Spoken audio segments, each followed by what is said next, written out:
Mesdames et messieurs, bonjour et bienvenue à cette édition de votre émission Autant le dire, le grand retour après la pause due à la Coupe d'Afrique des Nations.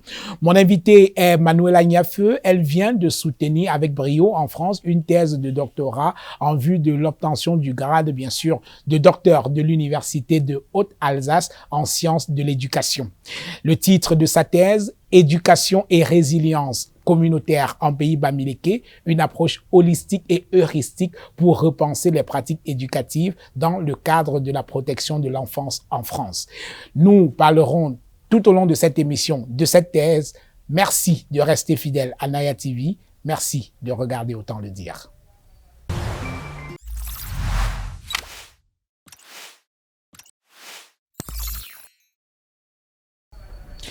Manuela Niafeu, bonjour. Bonjour, Jean-Pierre Montagneux. Merci d'avoir accepté mon invitation pour cette émission. C'est un plaisir de vous recevoir. Je le disais en introduisant cette émission, vous venez donc de soutenir votre thèse de doctorat pour l'obtention du grade, bien sûr, de docteur. Et le titre de votre thèse, c'est l'éducation et résilience communautaire en pays bamileke. Alors, question classique, pourquoi un tel sujet? Donc, merci, le plaisir est partagé de pouvoir échanger autour de cette question-là. Pourquoi un tel sujet? Parce que déjà, je crois à la recherche et je pense que la recherche a une fonction utile et sociale au sein de la communauté. Donc, il m'a semblé important dans un contexte actuel où on est beaucoup dans des logiques de domination, de pouvoir identifier des savoirs qui sont les nôtres, qui sont ceux de l'Afrique, et de pouvoir les mettre en lumière et en évidence par rapport au monde. Donc, dans ce travail-là, j'ai été identifier ces savoirs-là dans les pratiques éducatives, et c'est ce que j'ai essayé de mettre en lumière tout au long de ce travail. Donc, c'est une action plutôt militante et politique aussi aujourd'hui. Oui, voilà. On en parlera tout au long de cette émission. Restons dans les pourquoi. Oui. Vous avez choisi le cadre spatial, dirions-nous, de votre recherche, c'est le pays bamileke. Oui. Pourquoi? Le pays bamileke parce que je suis bamileke d'origine déjà. C'est une communauté que je connaissais de par mon enfance et j'ai souhaité le prendre en exemple par rapport au fait que je connaissais ces communautés-là et là où je travaillais en France, dans le cadre de la protection de l'enfance, il y avait des pratiques éducatives qui m'ont questionné, qui m'ont interpellé par rapport aux pratiques existantes en pays bamileke. Donc ça m'a donné envie de réfléchir dans cette logique-là et donc j'ai utilisé une méthodologie qui s'est appliquée, parce qu'il faut bien circonscrire la recherche, qui s'est appliquée au cadre bamileke comme un exemple, mais c'est une méthodologie qui est transversale et qui peut être applicable dans différentes communautés. Donc là, il faut bien circonscrire la recherche. Quand on commence, on ne peut pas étudier tout un monde entier. Donc, j'ai mis le focus sur cette communauté-là parce que je la connaissais, j'avais cet avantage-là. Mais aujourd'hui, c'est une méthodologie qui est assez opérationnelle et qui peut concerner toute communauté qui souhaite effectivement travailler à l'identification de ces savoirs. Et vous l'avez dit, vous avez travaillé dans le cadre de la protection, de l'enfance, votre boulot. Oui, en France, dans ma carrière, j'ai commencé ma carrière en tant qu'assistante sociale et j'ai travaillé auprès de ce qu'on appelle les enfants maltraités, qui sont confiés par un juge des enfants à l'institution quand les parents sont défaillants ou sont absents. Et quand les enfants ont de grandes problématiques éducatives. Et donc, quand on dit qu'un juge des enfants confie l'enfant à l'institution, ça s'appelle le processus de confiage. Et donc, le processus de confiage est quelque chose que je connais puisque c'est une pratique ancestrale et traditionnelle en pays bamileke. Et donc, il m'a semblé important de questionner ces deux pratiques-là sans les comparer parce que les deux mondes sont anthropologiquement différents. Absolument. Mais il m'a semblé important de comprendre le fonctionnement, pourquoi d'un côté c'était une pratique ancestrale traditionnelle et donc une modalité éducative parce que ça fait partie de l'éducation, et d'un autre côté c'était plutôt vécu des fois comme une sanction, c'est-à-dire des parents qui sont défaillants, et donc on retire l'enfant à la famille pour le confier à des professionnels. Oui. Mais attention, ce n'est pas totalement une critique. Il faut quand même savoir que ce processus-là en France, dans le cadre judiciaire, sert d'abord avant tout à protéger l'enfant. C'est l'enfant qui subit des maltraitances, on le retire de son milieu familial pour le confier à des professionnels qui sont censés continuer à assurer son éducation. Et donc c'est le biais d'entrée, la première marche que j'ai fait qui m'a emmené à cet océan de savoir aujourd'hui. Alors, entrons dans votre thèse monumentale, hein, 625 pages, c'est assez costaud, votre 7 ans thèse. De travail. Voilà, 7 ans pour finir cette thèse. Il vous a fallu du temps. Oui. Alors, dans la première partie de votre thèse, vous revenez un peu sur la cosmogonie Bamileke et vous parlez beaucoup de divinité. Alors, de quel Dieu s'agit-il dans une société que l'on sait très animiste? Oui, c'est les dieux des ancêtres. Oui. Les ancêtres sont, pour les Bamileke en tout cas, les représentants de Dieu. Et donc, on parle des dieux, les dieux de la forêt, c'est un peuple de montagne, c'est un peuple de forêt avec des autels sacrés qui sont plutôt très connectés à la nature. Et donc, il était fondamental pour moi, pour comprendre comment fonctionne le système éducatif, de voir à quoi il est raccroché, parce que l'éducation est une partie de tout ce qui fait ce cosmos. Donc, ce n'est pas dissocié, c'est important et primordial même de comprendre qu'est-ce qui fonde la vision éducative. Parce que éduquer dans toutes les sociétés, quand on éduque, on pense un homme, on fabrique un homme. Oui. Éduquer, c'est fabriquer l'homme de demain. Absolument. Donc, il est important de comprendre la vision des personnes qui nous précèdent et quel homme la société veut fabriquer. Tout à fait. Et donc, c'est pour ça que j'ai été explorer toute cette partie-là, la divinité, parce que ça a un poids central. La spiritualité, la religion africaine ou la religion bamileke, la religion traditionnelle, qui n'est pas celle des livres révélés, joue un rôle fondamental parce que facteur d'enracinement. Mais on pourra en parler plus tard dans l'émission. Alors, vous parlez également, toujours dans cette première partie de l'ouvrage, si je ne m'abuse, vous revenez un peu sur le passé de l'Afrique et en même temps, bien sûr, du pays bamileke, puisque c'est le cadre de votre recherche. Vous parlez de la traite négrière, vous parlez de la colonisation et tout. Quel est l'impact de tout cela dans l'éducation? Alors, c'est vrai que pour parler d'éducation, c'est pour ça que ce travail de thèse, il est aussi monumental, parce que j'avais vraiment besoin de me saisir de tout l'environnement que j'ai découvert au fur et à mesure. Je ne connaissais pas. Hein. Je vous ai dit tout à l'heure, je suis partie par cette petite fenêtre qui était le confiage, et ça m'emmène à ça. C'est-à-dire que pour parler de l'éducation de Bamileke, j'avais besoin de répondre à la question, qui sont en fait les Bamileke? Oui, absolument. Et pour répondre à cette question-là, donc j'ai pris plusieurs avenues, l'avenue de la spiritualité, mais j'ai surtout fait, pour répondre à cette question, un travail historique, parce que pour aller vers demain, important de savoir d'où on vient et qui on est. Et donc, qui on est, c'est l'histoire qui répond souvent à cette question-là.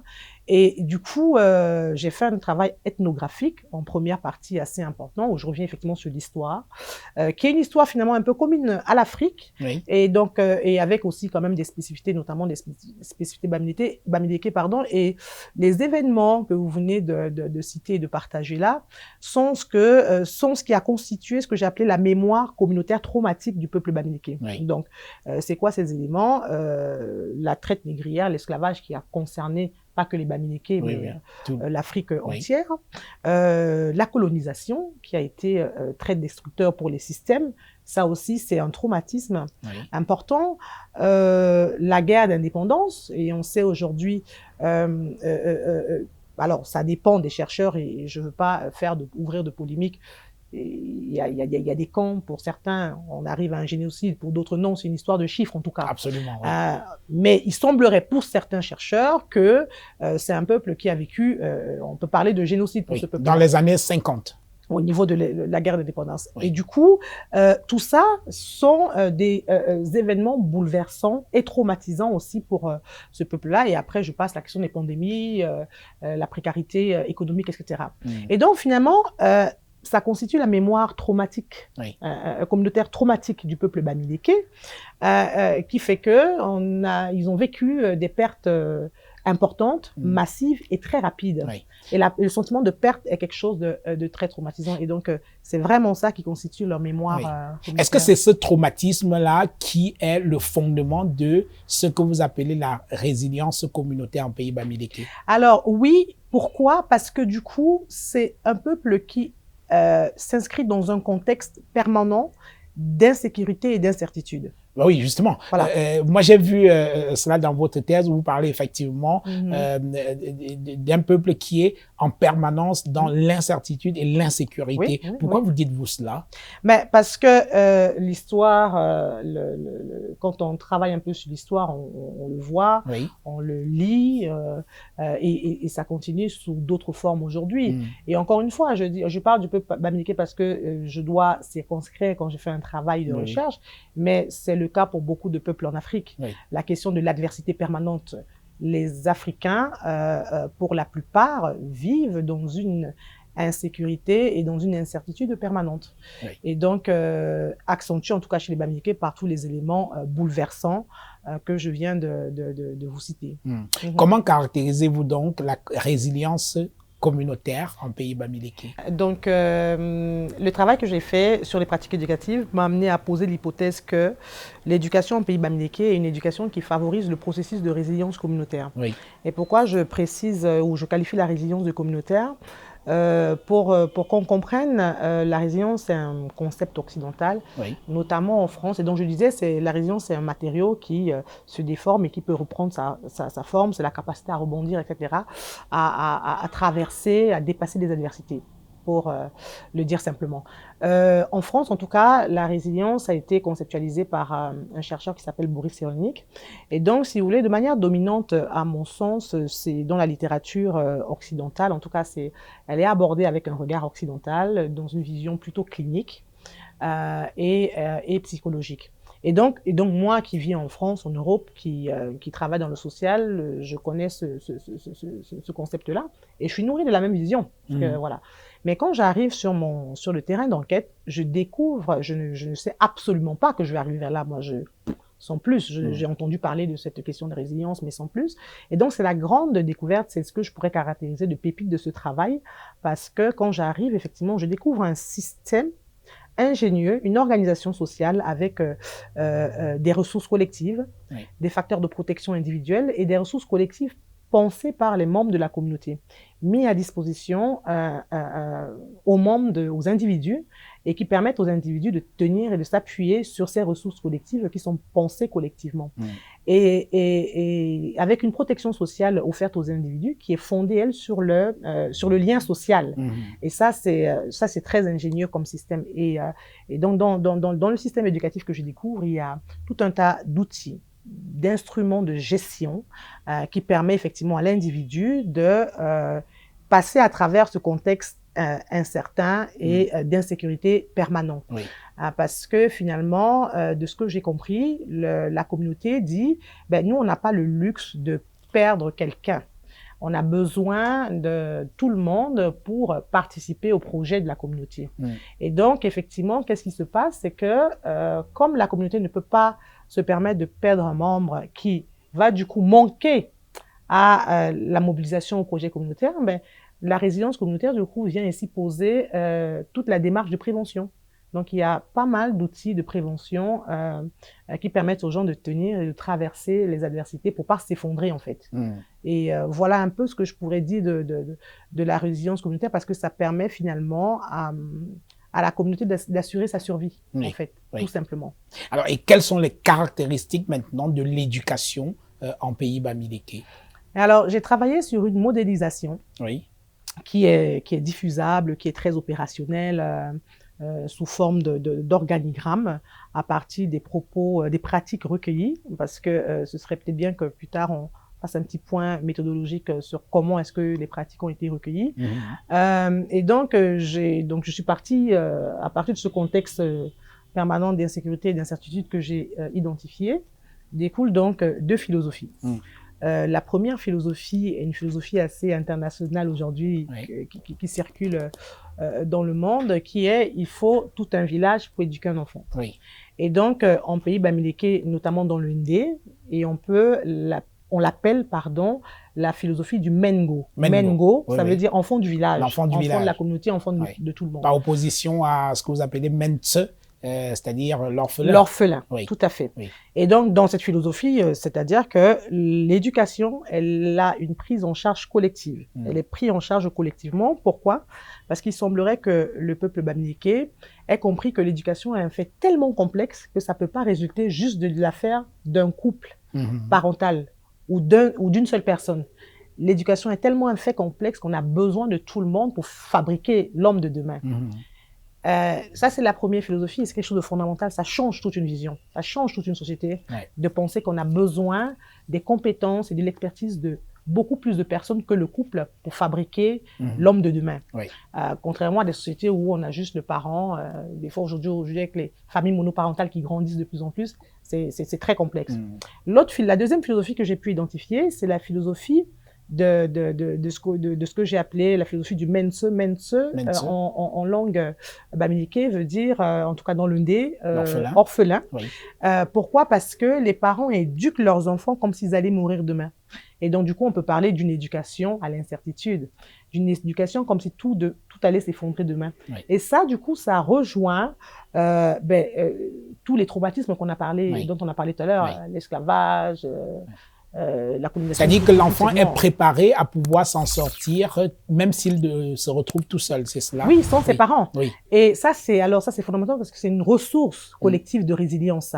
C'est-à-dire qu'on permet, c'est une très grande liberté, à mon sens, qui est donnée à l'enfant.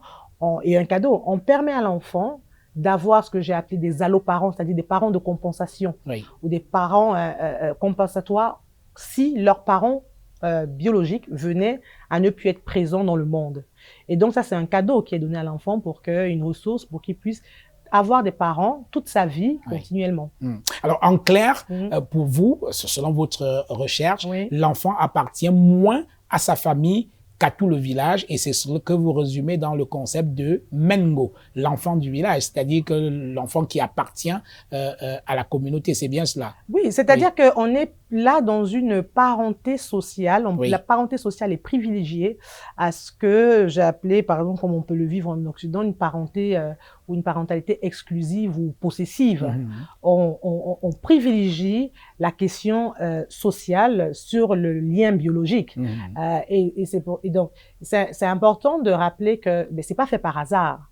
Les ancêtres, ou en tout cas les gens qui ont pensé qui ont eu cette vision-là, c'est une réelle réflexion parce que c'est une ressource qui serait très pertinente, notamment en Occident, dans le monde d'aujourd'hui, où les familles sont délitées, où par exemple un sans domicile fixe sur 4 est par exemple un jeune qui est passé par les dispositifs de prise en charge par l'État. Donc c'est de s'appuyer sur la mobilisation de la communauté, sur les forces de la communauté, serait aujourd'hui, à mon sens, une réponse très ingénieuse pour renforcer et consolider les politiques sociales en direction de la jeunesse. Est-ce que finalement, vous ne parlez pas de pratiques qui ont vécu? Est-ce que c'est encore courant aujourd'hui? C'est-à-dire que ce concept, par exemple, de Mengo, l'enfant qui appartient à la communauté, est-ce que c'est toujours le cas aujourd'hui? Parce que je me rappelle, quand moi j'étais tout petit, un enfant pouvait recevoir une raclée du voisin qui n'a pas besoin de demander l'autorisation de ses parents pour le corriger s'il estimait qu'il est dans le tort. Est-ce que c'est encore le cas aujourd'hui? Alors, je peux pas dire que de manière dominante, c'est le cas, ce soit le cas partout. Ce qui est sûr, c'est que, ça fait peut-être un point sur la méthodologie, c'est-à-dire que j'ai travaillé vraiment, il y avait une contrainte par rapport à mon panel, c'est-à-dire que les personnes interviewées devaient être bamileke, obligatoirement, avoir vécu ou vivre en pays bamileke, et avoir 50 ans et plus. L'idée pour moi, c'était de me rapprocher de tout ce qui releverait encore de la tradition, si la tradition existe encore dans ce monde moderne, parce que même dans les villages reculés où j'ai été, il y avait des téléphones, comment la télévision, voilà. Écran plasma. Voilà. Donc, ce que je peux dire, c'est que là, à ce moment-là, c'est quelque chose qui fonctionne encore, mais je pense qui tend quand même à disparaître parce que je pense qu'on n'a pas besoin d'aller beaucoup plus loin, notamment à Yaoundé. Je pense que ce n'est plus le cas et je vois de plus en plus, même dans mon environnement personnel, des familles qui se sont transformées et qui vivent plutôt aux couleurs des familles occidentales en mode nucléaire. Oui, oui. Alors que moi, dans mon enfance, parce que j'ai passé mon enfance au Cameroun, j'ai rarement été avec juste mon père et ma mère dans la même maison. Oui. Et puis même dans un environnement plus large, j'ai rarement connu chez des amis ou dans la famille élargie, une famille avec papa, maman et les enfants. Oui. Mais aujourd'hui, quand je vais chez les gens aujourd'hui à Yaoundé, je vois je vois rarement les neveux, Oui. qui est le neveu qui est pris en charge ou la cousine. Oui. Ça devient de plus en plus rare. C'est-à-dire Donc, que nos familles sont en train de s'occidentaliser, c'est ça? ben, tout à fait, Oui. parce que, et c'est pour ça que ce travail est important pour moi, parce que dans un monde de globalisation, de mondialisation, il est important pour qu'on reste nous-mêmes en tant qu'Africains, il est important de conscientiser ces savoirs-là et surtout de prendre conscience que ces savoirs ont une fonction, que ça a été pensé avec une finalité qui aujourd'hui se veut politique. Et donc, c'est vraiment important d'avoir cette conscience-là pour que ça ne disparaisse pas, pour que on continue à le transmettre, parce que moi, je fais ce travail, on est en 2021, mais c'est des pratiques d'antan Oui. qui ont passé toutes les époques, que ce soit alors qu'on a eu des arrachements, des déracinements avec l'esclavage, Oui. alors qu'on a eu la colonisation qui a bouleversé les structures sociales, mais elles sont encore malgré tout vivaces. Mais à mon avis, j'ai envie d'être très vigilante et à dire pas pour longtemps. C'est pour ça qu'il faut, et j'invite la communauté des chercheurs à mener ce genre de travail qui formalise nos savoirs. Et puis, je compte travailler fort pour les inscrire, par exemple, pour mener un travail avec l'UNESCO, parce que je pense que c'est un patrimoine Oui. immatériel, culturel important. Oui. Voilà. Vous avez parlé dans votre thèse également de la pratique du confiage. Oui. Alors, est-ce que la pratique du confiage telle qu'elle est conçue en Europe se rapproche un peu de ce qui se fait ici, le confiage dans la culture en pays bamileke? Bien sûr que non. Non. Alors, la seule similitude, c'est qu'on confie. Voilà. Oui. C'est-à-dire que l'État, le juge des enfants, va confier à une institution qui s'appelle l'aide sociale à l'enfance. Oui. En pays bamileke, c'est une pratique ancestrale. Oui. Donc là, on a cette protection de l'enfant qui est prise en charge par l'État, par Oui. l'institution, mais Oui. on peut poser la question, du coup, l'institution, c'est qui? Oui. Alors que là, on a l'enfant qui est pris en charge par la communauté. Hein? L'institution, c'est pas une communauté. Du coup, non, c'est pas pareil, parce que c'est une tradition, c'est une pratique ancestrale. On confiait pour des motifs à l'époque, on confiait quand une femme allait en mariage. Oui. On lui donnait un bébé, ça portait chance. On confiait aussi un bébé de 6-7 ans à la maman quand elle venait d'accoucher pour que cet enfant l'aide dans l'éducation. Soit un peu l'aîné de son bébé. Exactement, qui va naître. L'aide dans l'éducation du bébé à naître, Oui. soutient la mère quand elle peut du coup vaquer à ses occupations nouvelles. Et du coup, c'est intéressant parce que ça apprend à cet enfant de 6-7 ans la responsabilité. Absolument. À être responsable d'un enfant. Et il était plutôt ce qu'on appelait les yeux, la bouche et le nez de l'enfant, parce que c'est lui qui faisait la première socialisation. Oui. Partout où il partait, il porte l'enfant avec lui. Et donc, et d'ailleurs, des fois, le parent disait, ben, si l'enfant a fait une bêtise, c'est qu'il a bien vu quelque part, puisque quand on est enfant, on est pris dans les processus qu'on appelle de mimétisme. Donc, ça permettait du coup au jeune enfant qui a 6-7 ans de se sentir responsable. Et là, on voit que ça fonde aussi une pratique et le devenir de quelqu'un. C'est tout un apprentissage à l'éducation qui commence très tôt, en fait. Et donc, si aujourd'hui ça disparaît, donc il y a tout un pan de l'éducation à la responsabilité qui est une technique éducative que j'ai identifiée dans les pratiques bamileke, qui s'en va aussi. Qui, du coup, va se charger de ça? Alors que dans les espaces qui étaient mis en place au sein de l'organisation sociale, ça se faisait tout seul. Mais si ça disparaît, qui et comment est-ce qu'on va remettre ça, cette technique éducative-là qui est fondamentale aujourd'hui? On voit bien que le monde, il est aussi dans cet état-là parce que beaucoup d'individus manquent à leur devoir de responsabilité. Absolument. Et donc là, on commençait déjà... on n'attendait pas parce que, par exemple, nous, en France, on dit « à 18 ans, on est majeur, préparation à la majorité ». Bon, on ne commence pas la préparation à la majorité à 17 ans. Oui. Et là, on voit chez Bamileke, il commence dès 3 ans. La question de la préparation à devenir adulte. Oui. Voilà. Alors, dans votre travail, quand vous parlez des caractéristiques de l'éducation en pays bamileke, vous notez qu'il y a une forte tendance vers ce que vous appelez une préférence sociale forte pour la vaillance. Oui, oui. Alors, expliquez-nous ça, cette préférence sociale pour la vaillance. Alors, la préférence sociale pour la vaillance, c'est pas de moi. Hein. Je me suis appuyée sur les travaux d'un chercheur qui s'appelle Tiani et qui a posé ça comme ce qui fonde le dynamisme bamileke. Et le dynamisme bamileke, c'est quelque chose qu'on a conceptualisé par-ci, par-là, pour expliquer pourquoi les bamileke sont un peuple entrepreneurs. Et les titres, donc ce qu'ils nomment les titres de vaillance, sont ce qu'on appelle plus traditionnellement, en tout cas dans le Ndé, le Ndap. Et qu'on pourrait traduire en français par un éloge. C'est-à-dire que c'est des titres de noblesse, de notabilité, qu'on donne à tout le monde. Hein, à chaque enfant dans une famille, il a un titre. Et voilà. Alors les Bamileke, on est dans une société hiérarchisée, hein, très hiérarchisée. Et donc, en fonction aussi de la mobilisation des uns des autres, de leur investissement, il y aura une hiérarchie aussi dans ces titres-là. On peut augmenter en grade en termes de NDAP. On évolue en grade en termes d'éloges, mais en termes aussi d'investissement. Plus je m'investis, plus j'aurai des grands titres. Et effectivement, c'est vrai que pour rejoindre l'analyse de Tiani, c'est un facteur, en tout cas moi je l'ai entendu comme ça, de motivation, parce qu'il y a de la reconnaissance, et la reconnaissance elle est collective et sociale. Et ça c'est très intéressant, parce qu'aujourd'hui, moi de la société où je viens, les socles collectifs sont effrités.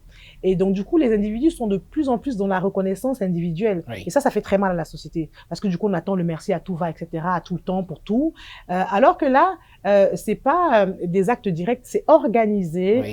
C'est dans l'organisation sociale, ça devient un instrument de gestion de la reconnaissance qui est collective. Et sans le dire par acte de mimétisme, parce que quand on s'investit dans la communauté et qu'on reçoit publiquement ce titre de notabilité, eh ben, les autres ont aussi envie de recevoir cette reconnaissance-là des membres de la communauté, de leur père. Absolument. Et donc, ainsi de suite, ça maintient effectivement, ça crée un dynamisme.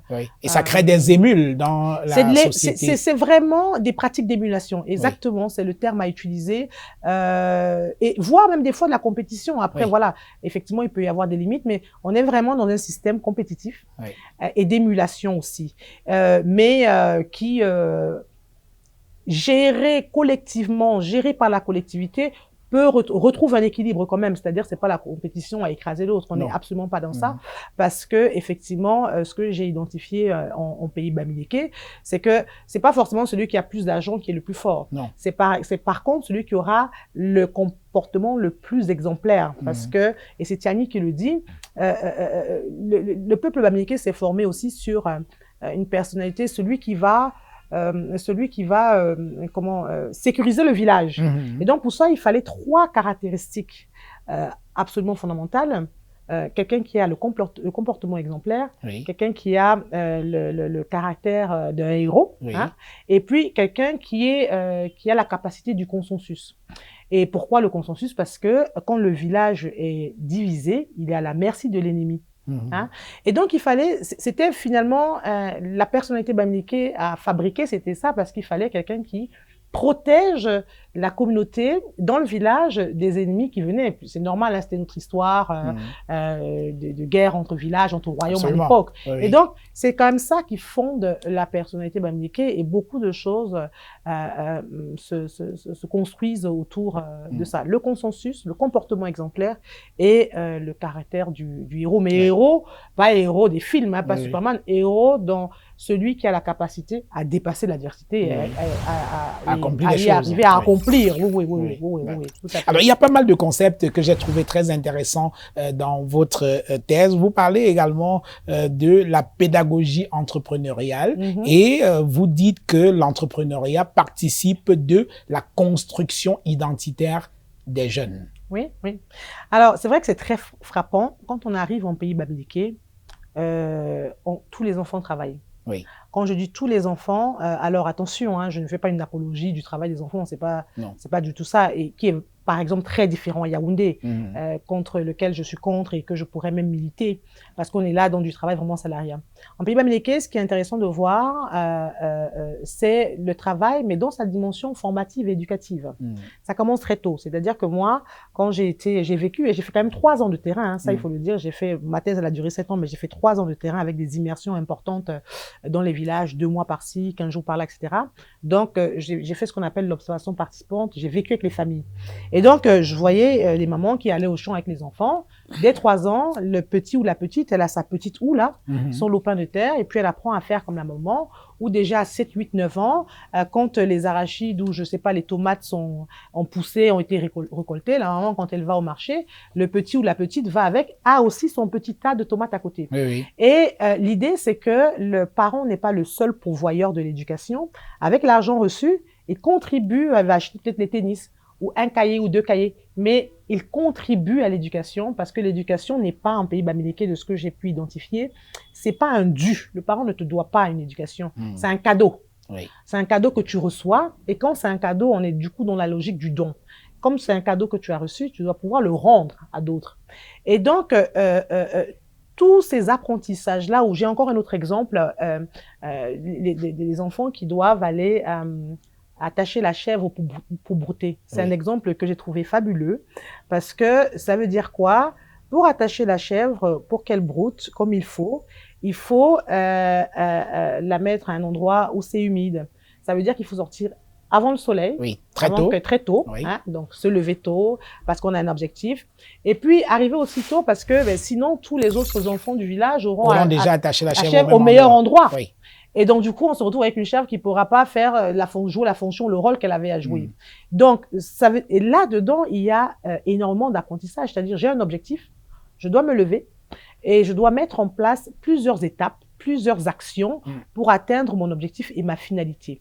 Et de manière autonome. Parce que si la chèvre n'a pas mangé aujourd'hui et puis qu'il y a un problème, c'est la responsabilité de l'enfant à qui on l'avait confié.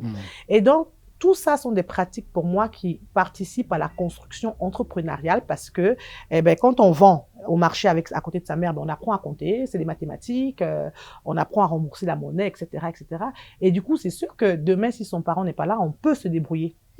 Et quand on a même 7 ans, 9 ans, 10 ans et que on participe à acheter un cahier, on dépense pas l'argent n'importe comment. Quand on est ado ou quand on est adulte. On apprend, on intègre ces notions-là très tôt. Et ça, effectivement, c'est une ressource pour moi de résilience. Parce que, de toutes les manières, résilience, l'entrepreneuriat est un facteur aussi de protection et contribue au processus de résilience. Voilà. Je vous propose, madame, de prendre une petite pause et nous revenons dans quelques instants pour la suite et la fin de cette émission.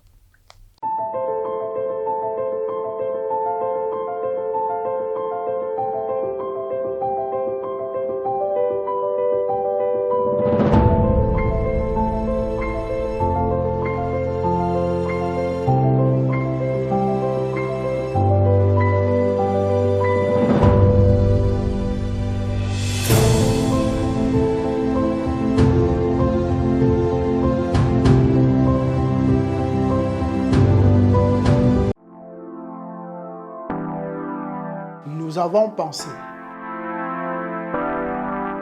Pour mieux répondre à vos attentes, nous avons rehaussé le standing.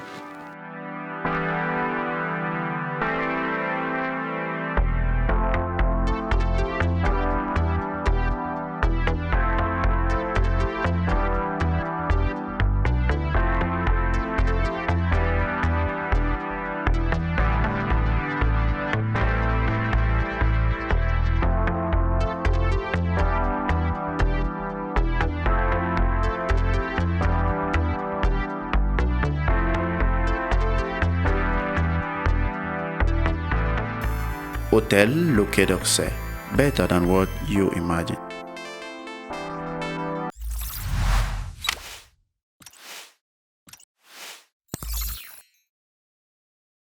Voilà, mesdames et messieurs, retour dans cette émission avec notre invitée, Manuela Niafeu.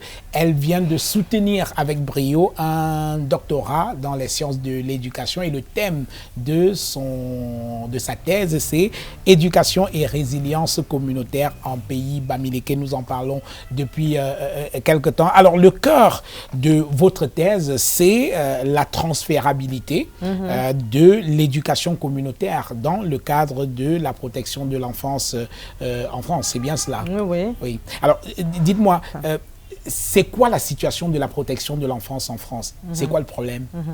Alors, le cœur, je pense pas que ce soit le cœur, pardon, excusez-moi, mais bon. Le cœur, pour moi, ça a vraiment été la formalisation des pratiques éducatives bamileke. Oui. Parce que tradition orale, donc déjà de l'écrire, c'est un travail qui n'a jamais été fait. Oui. Pour moi, c'est ça le cœur. Alors, après la finalité, effectivement, ça a été de dire, ok, j'avais envie de... J'aime beaucoup le métissage, je suis de plusieurs mondes, je suis pluriel. J'avais envie de mettre en œuvre cette pluralité-là en disant, voilà, entre ici et là-bas, je vis pratiquement sur 2 continents, comment est-ce qu'on peut faire? Oui. Et alors, effectivement, la situation, moi j'ai travaillé en protection de l'enfance, voilà, c'est compliqué comme situation et je pense que ça s'explique aussi finalement par le contexte. Et d'ailleurs, c'est de là que même si les 2 mondes sont complètement différents, j'ai identifié une similitude dans le sens où j'ai dit, mais effectivement, il y a un contexte permanent d'insécurité et d'incertitude dans le pays bamileke, mais la protection de l'enfance aussi, c'est un contexte permanent d'incertitude et d'insécurité. Parce que quand on n'a pas vocation à vivre hors de sa famille biologique, ben, ça devient un événement perturbateur. Oui. Ben, en pays bamileke, par exemple, où la pratique du confiage est une pratique ancestrale, ça ne traumatise personne. Oui. On a une culture de ce que j'ai appelé une culture de la préparation à vivre sans ses parents. Ce qui n'est pas le cas là-bas. Il y a une vraie culture d'impréparation. Oui. On n'a pas vocation à ça, puisque dans la société, nos parents doivent nous aimer, sont là pour nous aimer, et doivent d'ailleurs réussir la question de l'éducation. Il y a une injonction. Et en même temps, dans le même temps, aujourd'hui, dans les sociétés où il faut montrer le modèle à ses enfants, il faut travailler, etc. Et puis, c'est des sociétés où le travail nous prend beaucoup de temps. Oui. Donc, on est absent. Alors, ça peut rendre un peu schizophrénique dans le sens où comment est-ce que c'est des injonctions paradoxales, comment est-ce que, en même temps qu'on est absent, pour plus de 50% du temps, on nous demande de réussir l'éducation de nos enfants, alors que dans le fond, pour y réussir, il faudrait qu'on soit présent. Oui. En même temps, on est juste 2, papa et maman, dans le meilleur des cas, puisqu'aujourd'hui, je disais, il y a une évolution des familles monoparentales, ça veut dire le parent qui élève seul son enfant. Seul son enfant, oui. Donc, ça peut être très vite compliqué quand même, ou dans le même temps, le bamileke dit, oh, l'éducation, là, c'est quelque chose de tellement compliqué et complexe que moi seul, ou juste avec ma femme, le mari, là, on ne peut pas y arriver. On a besoin de la communauté. On a besoin de la grand-mère, de l'oncle, du cousin, de la tata, de machin, etc. Et puis, je l'ai vu à l'œuvre, parce que, comme disait une maman, des fois, je parle à ma fille, elle ne comprend pas. Je vais voir ma sœur, je lui dis, parle à ta fille un peu. Oui. Et parce que je crois au fait que elle peut être avec... Et du coup, en fait, ce que la maman me dit, c'est qu'elle fait tiers la tante.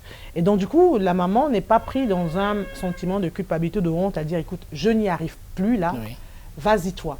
Et donc, ça, c'est quelque chose d'intéressant parce que le système de la protection de l'enfant, c'est basé quand même sur beaucoup de culpabilité. C'est-à-dire, quand on enlève l'enfant à la famille, c'est que la famille n'a pas été en capacité n'a pas été capable. C'est le symbole d'un échec. Donc oui, c'est un échec. Et donc, c'est quand même stigmatisant pour la plupart. D'accord? Alors, pas pour tous, mais de manière importante, parce qu'il y a même des familles qui, elles, demandent, parce que l'enfant devient tellement ingérable, l'enfant est violent. Il y a des violences d'enfants en direction des parents, où elles demandent pour elles-mêmes être protégées, voilà, que l'enfant soit placé. Donc, mais de manière importante, on est quand même avec des parents qui ont un sentiment d'échec. Je n'ai pas réussi, je n'ai pas... Et donc, du coup, même avec une honte, on peut même plus dire quand ça ne va pas. Alors que c'est là où je parlais de prévention en lien avec la résilience communautaire chez les bamileke. Le fait que la société autorise de dire, mais moi, je n'y arrive pas, je vais aller voir la sœur. Moi, le garçon, je n'y arrive pas. On est dans une maison de femmes, je vais le donner à son oncle. Oui. Parce que peut-être que l'éducation d'un garçon va bien aussi avec un homme. Je ne sais pas, c'est une hypothèse que je pose. Oui. Etc., etc. C'est des dimensions, pour moi, préventives qui font que peut-être on peut éviter... Ça ne veut pas dire qu'en pays bamileke ou que la maltraitance n'existe pas, mais peut-être que c'est tous ces outils que je cite, dans une dimension préventive, font qu'on arrivera on arrivera moins à des situations de maltraitance importantes, par exemple. Voilà. Alors, est-ce que cette transférabilité est possible, sachant qu'on a des environnements anthropologiques qui sont différents? Alors, possible, c'est pas dans l'idée, ce n'était pas de prendre la. Parce que vous-même vous le dites, vous reconnaissez vous-même dans votre thèse qu'il a été difficile d'opérationnaliser la transférabilité. Oui. L'idée, dans le titre même, on dit qu'il peut nous aider à, je dis réinterroger ou repenser les pratiques. Oui, repenser les pratiques éducatives. Quand on ouvre déjà un espace où on peut repenser les choses, ça veut dire on pense que ce n'est pas immuable. C'est-à-dire qu'on pense qu'on peut re-questionner. Ça veut dire qu'on accepte aussi que les choses, c'est une construction sociale. Donc, si on a construit socialement des choses, c'est qu'on peut les déconstruire. C'est déjà un grand pas que d'être... sinon, on est dans le dogme. Et comme moi, dans certaines pratiques de protection de l'enfance, j'ai vu, c'était comme ça et pas ailleurs. On aime comme ça. Le parent, pour aimer, c'est ça. Il n'y a pas d'autre manière de... Voilà, point. Qui est très compliqué parce qu'effectivement, la définition de l'amour, moi je l'ai vu en pays bamileke, aimer son enfant, c'est lui donner toutes les ressources collectives pour y arriver seul, même être dur avec lui. Et c'est ce que j'ai appelé, ce qu'on appelle une éducation compliante, c'est-à-dire qu'on éduque l'enfant à beaucoup de résistance, à résister. C'est ça l'amour, leur définition. Bon. Et donc effectivement, c'est réouvrir les espaces pour repenser, réinterroger, qu'est-ce qu'on fait, pourquoi on le fait, quel est le sens. Peut-être qu'aujourd'hui on a identifié des limites dans la manière individuelle de faire les choses. Comment est-ce qu'on peut repenser le collectif? Est-ce qu'on peut se recréer une communauté? Est-ce qu'on peut réenchanter l'espace communautaire qui n'existe plus beaucoup? Donc, ça permet déjà de réfléchir à ces espaces-là. Et puis quand même, oui, je pense qu'il y a, les savoirs circulent, il y a des choses intéressantes, concrètes, pour revenir sur la question du pragmatisme, notamment la question du confiage. Moi, j'ai identifié chez les Bamileke que le jeune, tant qu'on habite chez quelqu'un, tant qu'on est pris en charge, même si on a 35 ans, on est considéré comme l'enfant de la maison. Être adulte en pays bamileke, c'est être en capacité d'être chez soi, payer son loyer, être marié, faire des enfants. En tout cas, quitter la maison familiale. Voilà, exactement, quitter la maison familiale et se débrouiller de manière autonome et être indépendant. Bon, donc, ce qui veut dire que tant qu'on n'a pas eu ça, on est systématiquement, en tout cas dans tout ce que j'ai exploré, pris en charge, soutenu par un membre de la communauté. J'ai rencontré des personnes qui étaient confiées encore, quand je dis confiées, c'est-à-dire ils habitaient chez l'oncle, chez le grand frère, chez la sœur, chez la tante, chez l'ami du père. Ils avaient 30 ans parce qu'ils faisaient encore des études, etc. etc. Donc, il y a toujours comme ça un relais permanent. Il y a un soutien permanent, et d'ailleurs, ce soutien permanent fait partie de ce que j'ai appelé une permanence de pratique thérapeutique. C'est-à-dire tout le temps, les gens sont inscrits dans un système d'aide ou de ce que j'ai appelé d'une dynamique de soins partagés.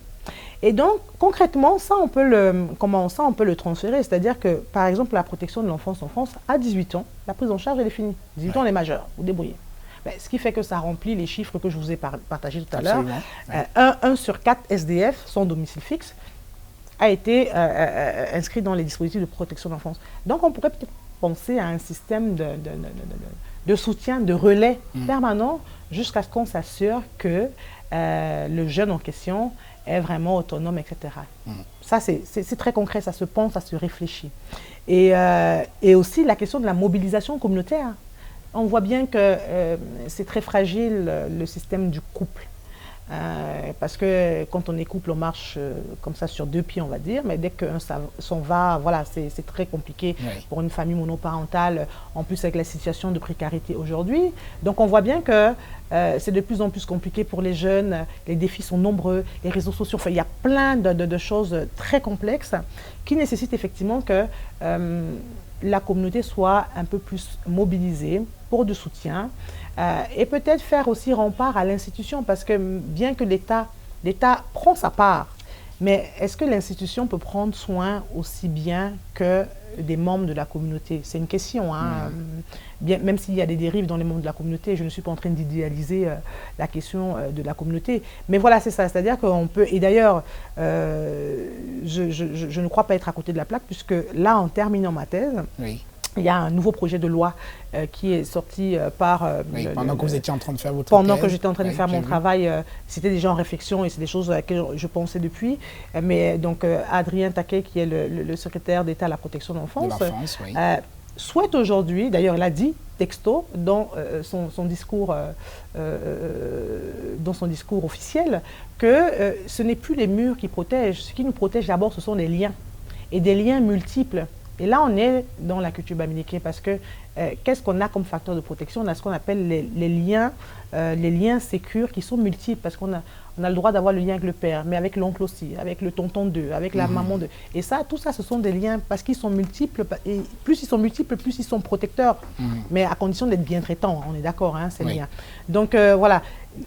C'est aussi une orientation pour la protection de l'enfance, d'ailleurs, qui a été prise de dire, s'il y a demain un souci, on va déjà regarder dans la famille élargie, la famille proche de la personne, s'il y a une personne, ce qu'on appelle confiée au tiers digne de confiance, ça veut dire dans la famille, avant d'aller vers l'institution. Ça, c'est concret.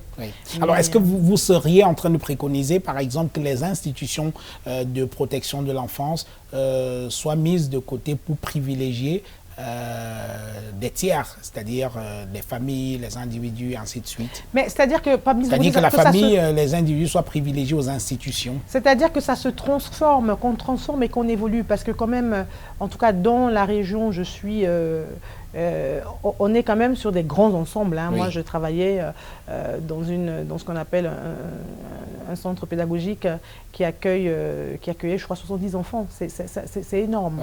Avec un certain nombre de professionnels qui viennent, puis rentrent chez eux le soir. Les enfants, ils restent avec beaucoup d'angoisse le soir.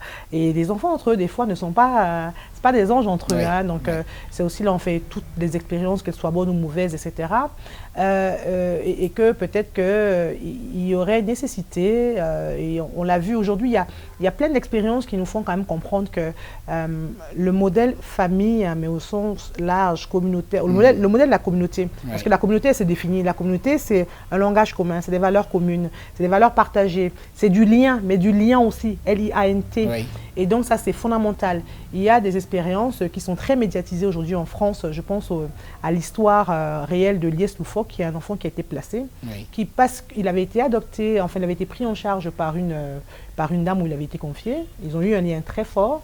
La dame, elle a dû déménager parce que son mari était muté dans une autre région, mais l'État avait refusé qu'il suive la dame, alors qu'elle voulait le prendre en charge, et du coup, il s'est retrouvé dans ces grands ensembles-là, et sa vie, elle a été détruite, parce que c'est là où il a fait toutes les expériences qu'on peut imaginer d'un adolescent en mal-être. Et aujourd'hui, il le crie haut et fort.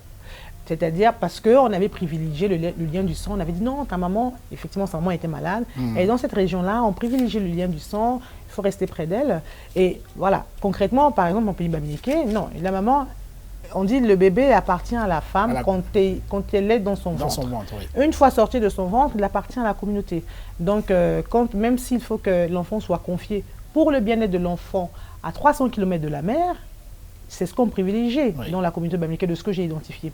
Ce qui est différent. Mais les choses sont en train de changer en France aussi de ce côté-là. Donc, ce n'est pas qu'on mette de côté, mais c'est qu'on transforme pour le bien-être de l'enfant d'abord.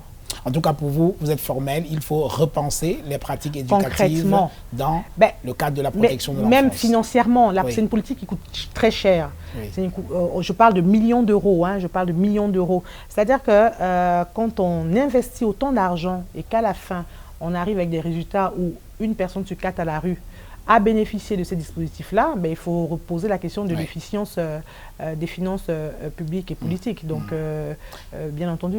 Alors, vous faites trois préconisations à la fin de votre thèse.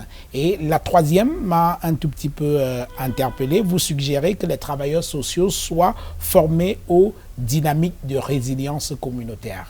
Comment cela se ferait ?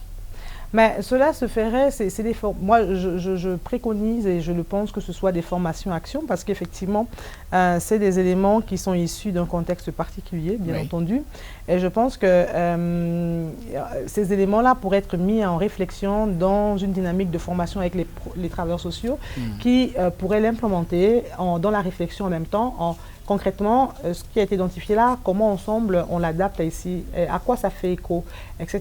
Et donc, ensemble, on pourrait se conformer d'ailleurs même sur ces questions-là, à redéfinir la question de l'environnement, à redéfinir la question des pratiques, à la réinterroger, à réinterroger comment est-ce qu'on fait communauté ensemble autour d'un enfant. Ouais. Comment est-ce qu'on travaille avec les parents de cet enfant-là, etc. Donc, ça pourrait être vraiment des formations-actions. Formation-action, ça veut dire la pratique au cœur et dans l'articulation de la théorie et la pratique, une sorte de praxis et de laboratoire, quoi, ou de quelque chose qui est venu d'ailleurs, ben, on réfléchit, on essaye de l'adapter et puis on essaye de construire quelque chose qui ressemble au milieu dans lequel on est. Est-ce que vous remarquez, Manuela Niafeu, dans votre travail, qu'il y a comme une dimension militante? Est-ce que vous assumez ça, le côté un peu militant de votre travail? Oui, complètement. Je l'assume.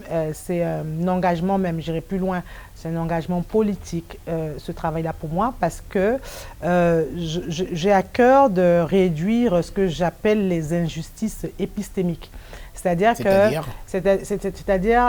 c'est un travail que la résilience communautaire sur laquelle j'ai travaillé, qui émerge, c'est important de le dire, c'est-à-dire que mon travail, j'ai écouté les gens et je suis allée dans la littérature chercher ce qui se rapproche à ce qu'ils m'ont dit. Oui. C'est pas classique, c'est-à-dire que d'habitude, on dit ok, on pense que, on va voir les concepts et puis après on va vérifier sur le terrain. Non, j'ai été guidée, c'est-à-dire que si ce que j'ai découvert me faisait aller à Garoua, j'allais à Garoua. Et si dans le même temps, après, je devais aller à Yaoundé, voilà.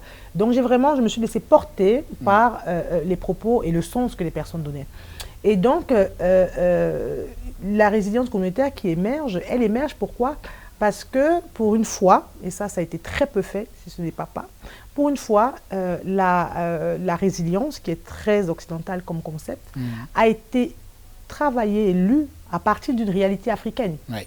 C'est-à-dire qu'aujourd'hui, et d'ailleurs, je vous donne une définition, à partir de l'exemple Bamileke, on peut avoir une définition de la résilience à partir d'une réalité africaine. Et donc, il prend en question la dimension des ressources collectives, la dimension de la prévention, la dimension du contexte permanent de l'adversité, etc. Et la dimension de la résistance. Il y a beaucoup la question de la résistance. Parce que ça m'a toujours un peu agacée et on entend ça partout et pour moi ça devient même un cliché. Ah ben les Africains sont résilients, mais sur quoi vous basez pour dire ça? Ah oui, parce qu'ils sourient tout le temps malgré la pauvreté. Oui, ah. Oui, c'est un peu... Oui, non mais c'est très présent. Oui, les Africains sont résilients, mais pourquoi? Mais ce qui est sûr, c'est que voilà, pour moi aujourd'hui, je pense qu'il y a quelque chose de vrai là-dedans, mais attention à ne pas confondre avec... Parce que quand on dit ça, je trouve qu'on réduit beaucoup parce que ça peut vouloir aussi dire, en fait, pour certains Africains qui s'adaptent à des situations inadaptables, on appelle ça la résilience. Non. Par contre, si on veut dire que les Africains sont résilients, d'ailleurs, je ne sais pas si tous les Africains sont résilients et ce n'est pas ce que je dis, il faudrait qu'on puisse, dans le fond, travailler sur une argumentation qui amène des éléments qui le disent. Alors, en plus, je ne crois pas qu'on puisse dire les Africains sont résilients. Là, je dis bien, le peuple Bamileke, il y a des pratiques éducatives qui soutiennent le processus de résilience chez les individus de leur communauté. Ce n'est pas la même chose. Tout à fait. Et donc, il y a des éléments concrets, savants, qui le posent, qui le fondent, qui font penser, quoi. Est-ce que vous considérez l'éducation en pays Bamileke comme un savoir? Ah oui, tout à fait. Pour moi, c'est un savoir parce que tous les articles sur la résilience, on a écrit sur. Là, j'ai découvert un peuple qui le vit. C'est-à-dire qu'on est dans une société, traditionnelle de résilience écosystémique, de manière holistique, de manière systémique. Il y a vraiment un écosystème qui a été construit. C'est très ingénieux. Parce qu'on n'a pas le temps d'en parler, mais il y a un écosystème que j'ai formalisé, qui a été construit avec des outils, des instruments de gestion et de manière traditionnelle. C'est-à-dire que c'est une pratique traditionnelle parce que la question de la résilience, finalement, le peuple Bamileke dit, ben voilà, voici notre contexte insécure là, permanent. Et ben nous, ce qui est important pour nous, c'est d'assurer la survie de notre communauté. C'est-à-dire si à un moment donné, on ne traverse pas toutes ces adversités, on disparaît, le peuple Bamileke dit, mais moi, je ne veux pas disparaître, je veux continuer à assurer la survie de ma communauté. Et donc, je dote les individus de cette communauté-là, de ressources, de compétences. Les enfants, très tôt, ils sont formés à trouver eux-mêmes les réponses dans leur environnement. Quand j'ai identifié, quand un enfant pose une question, on ne lui donne pas la réponse. Il y a une expression en langue bamileke qui disait à la place des yeux, tu n'as pas des billes, regarde. Oui. Ou alors les parents ils disent toujours si je ne suis pas là demain, comment tu fais? Donc trouve. Donc il y a vraiment, fondamentalement, en termes de techniques éducatives, parce que dans le schéma que j'ai travaillé, donc il y a des philosophies, des valeurs, des moyens, des outils, des techniques éducatives. C'est en ça que ça constitue un savoir. Oui. C'est un système avec tous ces éléments-là et qu'il faut aujourd'hui partager, qui se partagent, parce qu'effectivement, dans toute éducation, je pense, il y a des valeurs, il y a des philosophies, il y a des techniques, il y a des outils.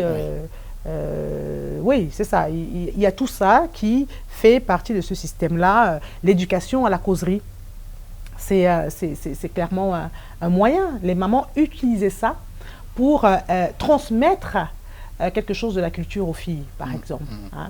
L'éducation de la responsabilité, j'en ai parlé tout à l'heure avec l'exemple de la chèvre. Oui. Hein, en termes d'outils, les rituels, ça favorise tout le facteur d'enracinement. Aujourd'hui, en termes d'éducation, on est très déraciné. Ça favorise le facteur d'enracinement, le rituel.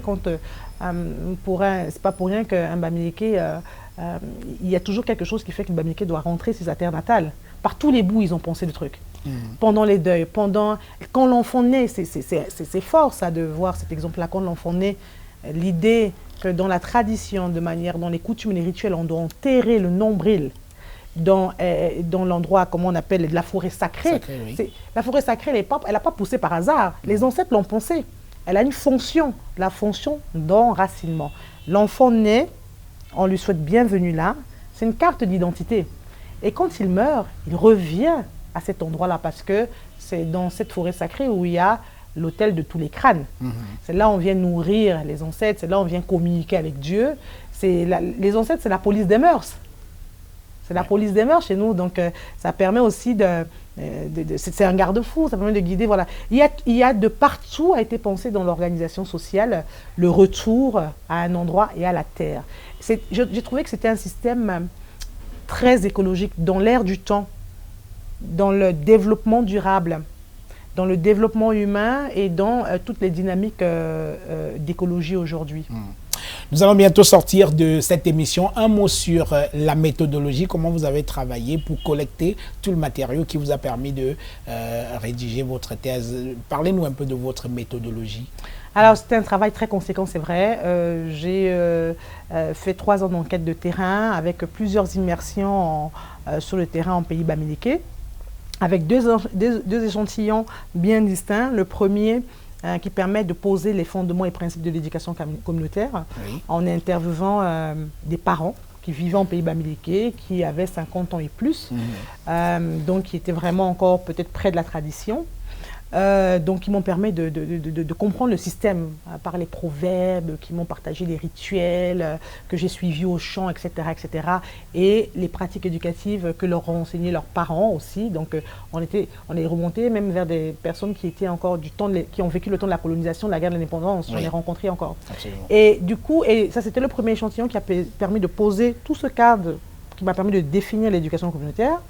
Et le deuxième échantillon, c'était sur le confiage que j'ai voulu explorer et comprendre dans sa finesse et pour en faire un modèle bamileke. Parce que le confiage, c'est une pratique quand même en Afrique oui, très, très présente. Oui. Mais j'ai travaillé sur le modèle bamileke, qu'est-ce qui le différencie des autres. Et donc du coup, pour cet échantillon-là, la condition c'était d'être bamileke, mais on pouvait habiter partout. Et avoir de 18 à 60 ans, parce que j'avais besoin de travailler sur les acquis. Qu'est-ce que les gens ont appris en termes d'expérience? Et donc du coup, plein de gens disent, ils ont été formés, c'est un boulevard qui permet d'être formé. Oui. Parce que quand on va chez le tonton qui est instituteur, on a accès à l'instruction. Oui. quand on va chez la tata qui est commerçante, eh bien, pendant les vacances, on l'aide et puis on apprend les dynamiques commerciales, etc. Donc, on retrouve des personnes qui ont la capacité à faire plein de choses en même temps et surtout à s'en sortir parce qu'ils n'avaient pas, dans la famille originelle, des moyens pour accéder à l'école ou à l'université, etc. Donc, ça m'a permis vraiment de travailler et de voir surtout que les valeurs qui sont transmises en pays bamileke sont très fortes. Et ces personnes-là que j'ai rencontrées, Yaoundé, Douala, un peu partout, eh ben, les fondements étaient les mêmes. Elles ont pu me dire des choses qui étaient très, très, très convergentes. Il y a eu très peu de divergences. Peu importe où elles vivaient, mais du seul fait qu'elles étaient bamileke et qu'elles vivaient dans une famille bamileke. Ça veut dire que la transmission fonctionne bien et que l'identité, on ne l'a pas tant volée que ça. Oui. Voilà. Alors, au-delà de votre soutenance qui s'est très bien passée, comme je le disais au début de cette émission, comment est-ce que votre travail a été accueilli par la communauté scientifique jusqu'à présent? Ouais, il a été favorablement accueilli. J'ai été très soutenue par mon directeur de thèse, que je profite encore ici pour remercier, Loïc Chelmel, qui est un très grand pédagogue et professeur à l'Université de Haute-Alsace et directeur du laboratoire Le Lisec. Et Loïc qui m'a très soutenue parce que, comme je disais, ça faisait 7 ans de travail. Alors, je travaille à côté parce que je suis directrice générale d'un centre social et d'un relais culturel qui s'appelle La Passerelle, qui est une grande organisation qui compte 160 salariés. Et donc, je faisais tout ça à côté. Et effectivement, mon directeur de thèse m'a beaucoup soutenue pour aller jusqu'au bout parce qu'il a vraiment saisi l'innovation de ce travail qui était dans ce que lui et moi on a appelé la recherche inversée. Parce que pour une fois, on allait regarder du côté de l'Afrique en disant, mais voilà, il y a des ressources qui ne sont pas que matérielles, qui sont aussi immatérielles, sur lesquelles on peut s'appuyer pour nourrir le reste du monde et peut-être pour se nourrir dans une dynamique d'influence réciproque et qu'on n'aille pas chercher toujours tout de l'Occident. Donc du coup, j'ai été très soutenue là-dedans. J'ai été accompagnée aussi par le professeur Foncroy, Pierre Foncroy de l'Université de Yaoundé, qui m'a beaucoup accompagnée sur le terrain, toute la partie d'enquête de terrain à Yaoundé, qui a beaucoup mis des moyens à ma disposition et qui d'ailleurs a été le président du jury de ma thèse et qui est venu en France assister à ce travail-là. Et donc, et puis j'ai eu de très beaux rapports de thèse et je remercie notamment le professeur Jean-Claude Kalubi de l'Université de Sherbrooke et le professeur Colette Jourdan-Ionescu de l'Université de Québec, à Québec, je crois, de Trois-Rivières, pardon, à Québec, qui m'ont fait des rapports de thèse très excellents et du coup avec une invitation à publier. Donc là, je suis sur un travail de réécriture pour l'Harmattan, édition dans la collection Éducation et Société. Et puis forcément des propositions d'articles par-ci et par-là, des propositions d'intervention dans des colloques. Et moi, surtout, ce qui m'importe aujourd'hui, c'est travailler avec la communauté camerounaise, la communauté bamileke aussi, pour s'assurer que ces pratiques restent vivantes encore et pour qu'on puisse l'inventorier au niveau du patrimoine culturel déjà national camerounais. Et peut-être, je l'espère, très fortement pour qu'un jour ça puisse être proposé dans le cadre de l'inscription au patrimoine immatériel culturel de l'humanité à l'UNESCO. Et donc, je suis très contente parce que dans le même temps que j'ai cette perspective-là, on vient de nommer, il n'y a pas très longtemps, à la tête de la direction du patrimoine à l'UNESCO, un Camerounais, Lazare Ilundu, et donc je me réjouis aussi de cette nomination et j'espère que voilà que ce mouvement-là, cette dynamique-là qui sont en train d'émerger aujourd'hui vont permettre à l'Afrique d'être légitime dans la place qu'elle a à avoir dans le monde. Je m'apprêtais justement à vous poser cette question-là aujourd'hui. Vous êtes docteur Manuela Niafeu Semia. Et après, c'est quoi la suite? Voilà, donc votre thèse va être publiée. Parce que le problème, c'est ça, moi, que j'ai avec les thèses à l'université, c'est que ça garnit les rayons à l'université. Et puis après, ça ne sert plus à rien. Donc, si vous publiez, c'est tant mieux. Oui, non mais je ne pouvais pas de toutes les manières faire, j'avais besoin de faire quelque chose d'utile. Et utile aussi pour ma communauté, en tout cas une partie de ma communauté parce que j'ai 2 communautés. J'avais besoin de faire quelque chose d'utile, qui soit concret et donc c'est ça. Donc la suite c'est de vulgariser ça, de transmettre les savoirs à la jeune génération pour qu'ils soient conscients de notre richesse et pour qu'ils puissent assurer la transmission aussi. Et puis, je suis aussi sur un projet de film documentaire avec le réalisateur et cinéaste Jean-Marie Thénault, qui est camerounais. Le très grand Jean-Marie Un très grand oui. cinéaste qui a donc participé effectivement à la soutenance de ma thèse et qui a trouvé ça très intéressant parce que ça fait complètement écho à son combat, à son travail sur patrimoine et héritage. Et du coup, l'idée, c'est de documenter les résultats de ce travail-là, de parler de l'éducation, parce que c'est vrai qu'on parle peu d'éducation non formelle. Hein. Je ne parle pas de l'instruction avec l'école, hein, qui n'est pas en plus, c'est pas notre outil premier quand même. Et donc, l'idée de Jean-Marie Thénault et moi, c'est de documenter ça par un documentaire visuel. Donc, on va rechercher des fonds pour nous soutenir par rapport à ça et médiatiser autant qu'on peut cette question.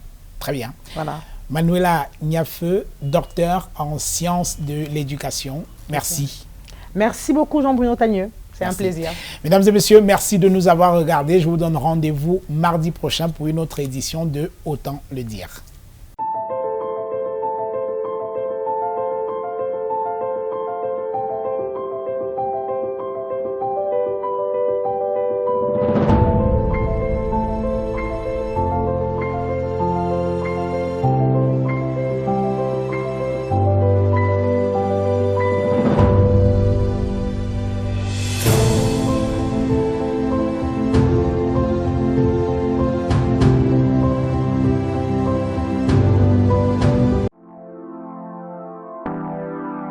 Nous avons pensé. Pour mieux répondre à vos attentes, nous avons rehaussé le standing.